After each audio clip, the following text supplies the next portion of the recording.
Hello, and welcome to another wonderful Wired Wednesday. My name is Ashley, and this is Streaming versus Cable.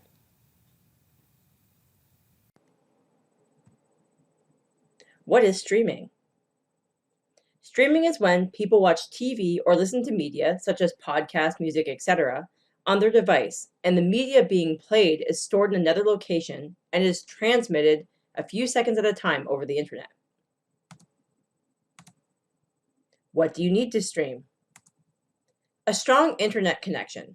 Most streaming services require a download speed of anywhere from 3 to 25 megabits per second, or Mbps. Unlimited internet. And that just makes it easier because then you don't have to worry about overage charges and things like that. So with unlimited internet, you're guaranteed, and what it will do is it'll cap it, like it won't even cap your internet. It'll actually just be unlimited. So you continue to watch, stream. If you have multiple people in your house streaming, then you want to have unlimited internet. It just makes it a lot easier. You don't have to worry about it. You set it and forget it. A device for streaming, so such as a computer. You can stream on your computer, your smartphone, a Fire Stick, which is by Amazon. It's a little stick that you plug into your HDMI on your TV. Apple TV, same thing, HDMI, Roku, Chromecast, smart TVs. They all have things built into them now. A lot of smart TVs will actually have Netflix and things built into them right from the factory now as well. Paid subscriptions to streaming services such as Netflix, Prime Video, Crave, Disney, etc. So these are things that you pay each month, for example. So like, for example, Disney Plus is, $10.99 a month, for example. Netflix can be, it depends on what you have, but Netflix can be like $9.99 a month up to like $14.99 a month, just depending on what you have. Advantages of streaming. You pick what you subscribe to. So whatever you want to subscribe to, you can. You don't have to get anything that you don't want to subscribe to. It's not something like where it's like a package where they just throw it all in and you have to kind of pick and choose what you want to watch, even though you might not watch everything. With this, you choose what streaming service that you subscribe to. You don't have a bunch of channels that you don't want. Like I said earlier, with cable and things, you normally have like all these channels that you don't watch. So with streaming, you kind of are picking and choosing what you want to watch and what streaming services provide what you want to watch. There's no contracts or connection fees. You just pay your monthly fee each month. It'll come right out of your bank account or however you set it up, off a credit card, etc. There's no contracts or connection fees with streaming. There are free apps with commercials. CBC Gem is one that I watch quite frequently myself. And you can actually have a paid subscription to CBC if you want and pay the money to not have commercials. Or you can just watch it for free and you can watch commercials, which I'm totally fine with.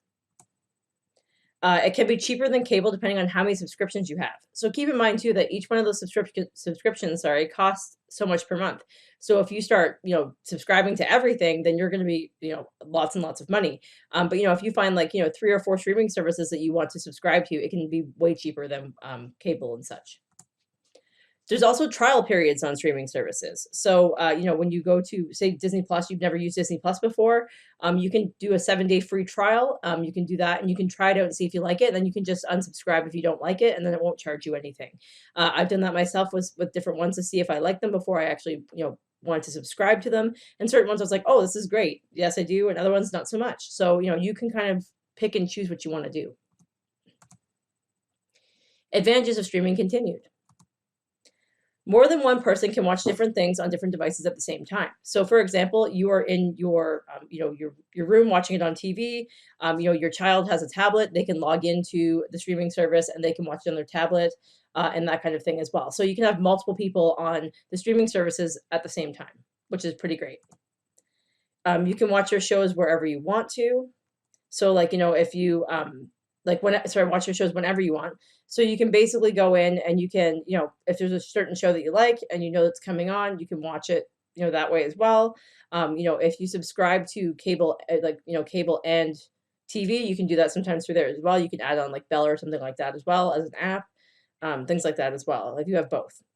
You can get bundled channels cheaper than cable. So, for example, Amazon Prime has a channel that's part of it called Stack TV, and Stack TV has a bunch of things on it. Like it's got the W Network. It has HBO. It's got Food Network. It has the HGTV, like it just kind of keeps going. And like these are things that they have, it's a bundled into one thing for $12.99 a month plus tax.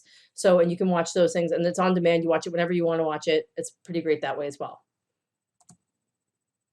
The option to download movies and TV shows and take them with you to watch later without internet connections. So, things like Netflix and Amazon Prime, you can download TV shows or download movies when you're on Wi-Fi, and then you can take that with you. So, say if you're going to the cottage and you don't have, TV there or internet or anything, you can actually download the stuff off of Netflix or whatever, take it with you, and then you can open your tablet there. You don't need an internet connection, and you can go and you can watch what you've downloaded. It can work with your current TV remote, or in some cases, a very small minimalistic remote. So if you have a smart TV that has Netflix and Amazon and Prime and things like that on it, you can actually, go in that way with your remote for your TV if it's a smart TV. If not, there's a small, like my Fire Stick, for example, has a remote. It's about this big. It's got a little circle on it. It's got it says Netflix, Prime, and things like that. So you can just press those buttons and it'll take you right into that. So it's pretty minimalistic. It's easy to use, and it's just really easy to kind of go back and forth between things. There's like a back button, like it's pretty straightforward, and a home button. So you can go right back to the very beginning if you get lost. So there's lots of things that it does as well. Disadvantages of streaming. Cost of internet overages. So if you do not have unlimited internet, you could have internet overages when you're streaming. Keep in mind that streaming can take up quite a bit of internet bandwidth. So it just depends on what you have for your current plans. You can always call whoever your internet service provider is and check and see what you have and that kind of thing as well. And then you could always upgrade to unlimited internet as well. There's a lot of good prices around. You can kind of shop around a little bit to see what you can get for internet as well. It can become costly if you subscribe to too many streaming services. So all of a sudden you've subscribed to 10 streaming services and you're spending over $100 a month. It just depends on, what you'd like to do and, and how much you want to spend and that kind of thing as well. You may need multiple subscriptions to be able to get all of your favorite shows. So, you might need, if something you watch is on Global or something you watch is on, CBC or something you watch is on, whatever. It just depends on what it's on. So, sometimes you'll find that the things will be on Amazon Prime or some things will be on Netflix. It just depends on what you're watching or what you're into watching. You may have to buy hardware to stream. So if you don't have a smart TV, you may have to buy a smart TV. It just depends.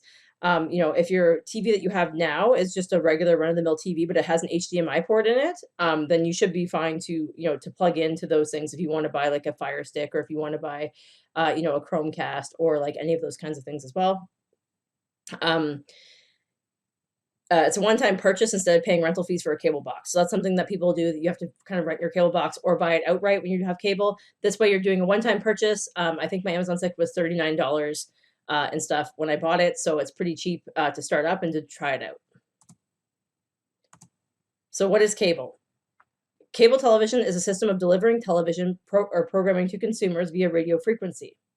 RF signals transmitted through coaxial cables, or in most recent systems, light pulses through fiber optic cables. So you've heard of fibe and things like that. That's what they're talking about here.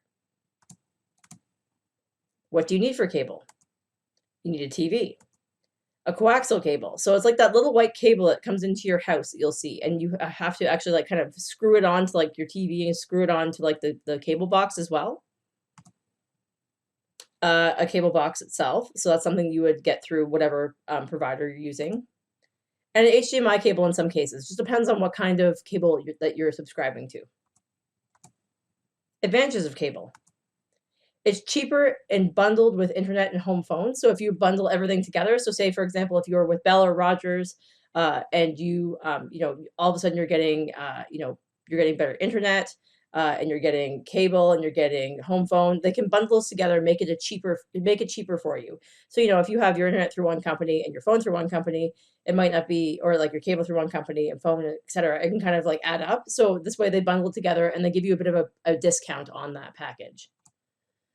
Turn your TV on, go to guide and watch what you want. So you basically turn your TV on, you have your guide, you can go down and see what's on and you can watch what you want, or you can flick through the channels. It's up to you. You can PVR for later. So that's something you can do. You can actually have a PVR with a cable box, which is something that you don't have for streaming. However, you can watch the streaming content whenever you'd like. On-demand channels. So they do have on-demand channels for a few of the companies now. You can go and you can watch some stuff, for free, that kind of thing. Some things are paid, some things are free, but they have on-demand channels that you can kind of go in, and if you missed your show, you might be able to watch it later on. There's lots of channels to choose from for cable. So there's all kinds of packages that they have that you can choose from for cable. There's add-ons to these packages. There's some a la carte channels you can add on. Like, it just kind of, the possibilities are kind of endless as far as channels go. And then you can add on bundles as well. So like I said, you have your basic package that you have, or your whatever package you have, and then you can just add things on as you go.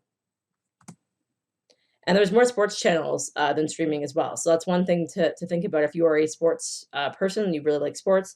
There's a lot more channels you can subscribe to when you're using cable as opposed to streaming as well. And cable now offers basic packages, which I call kind of like a skinny package.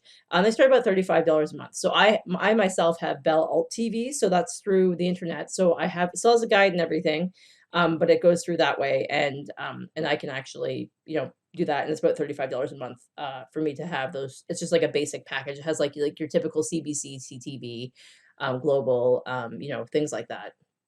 CHCH. Disadvantages of cable. You could be tied into a contract. So really be careful when you're getting these promotions and things, because they could possibly tie you into a contract as well.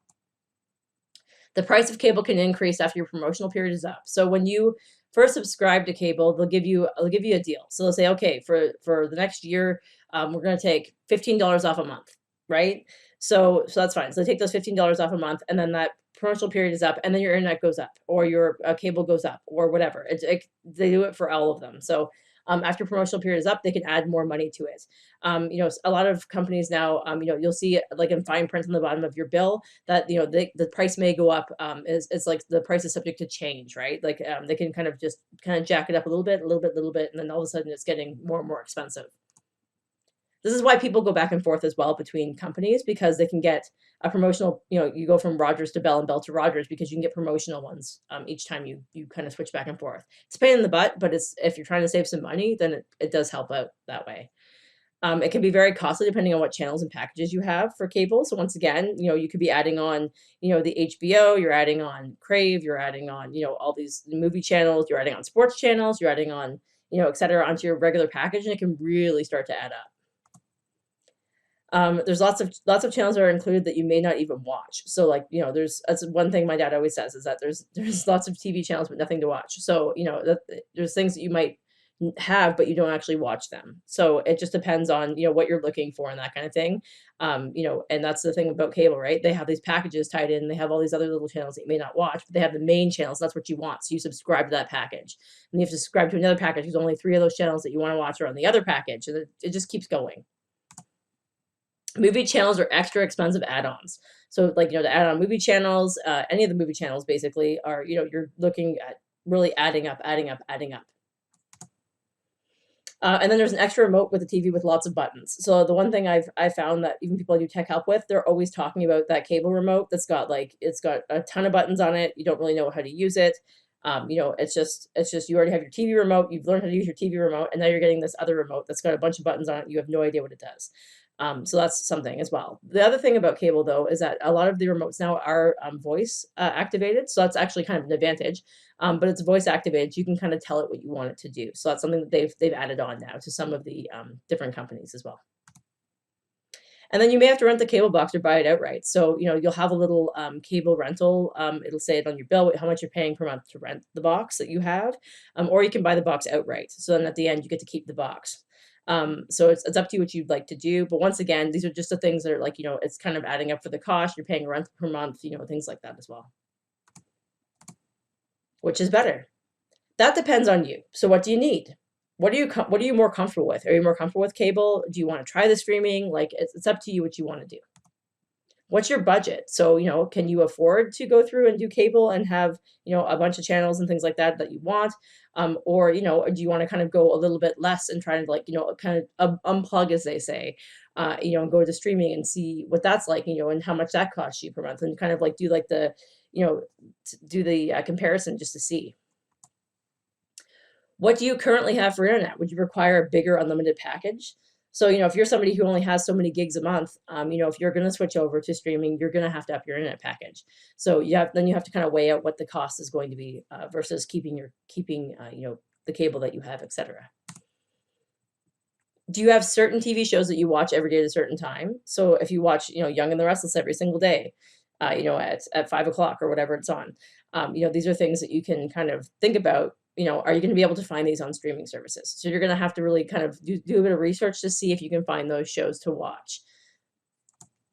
Do you prefer to have a guide to go back to when you're trying to find something to watch? So, with the streaming services, you can you go through and you can see all the movies and you can see all the TV shows and things, but the guide just kind of lays it out for you on cable and says, okay, this is on at 4 o'clock, this is on at 4:30, et cetera, et cetera. And you can kind of go down, you can go over, you can PVR something you see is on later, those kinds of things as well. Do you feel like there's too much on streaming services and that you would never watch it all? So that's the other thing. Something we're always talking about here at home is that there's just so much content coming out all the time. You would never ever get to watch as much content as being put out onto these streaming services right now. So, is that something that you're kind of worried about, that you might have like too much, you don't really know like what to do, or you might be binge watching things all the time? It's up to you what you'd like to do. But I'm just trying to give you kind of both sides. Talk to your friends. Do they have streaming TV? Do they use Netflix? What do they think? What's their experience? So these are the things you can just kind of ask your friends and say, hey, do you stream? Like, they talk about Netflix or whatever. What's that like? How much does it cost you a month? Like, ask your friends. They'll give you all the info that you need for that as well. And it's up to you. So whatever you decide to do, it's totally up to you. There's lots to think about. And if you need any help, you can send me an email, librarytech@bluemountains.ca. Have a great day.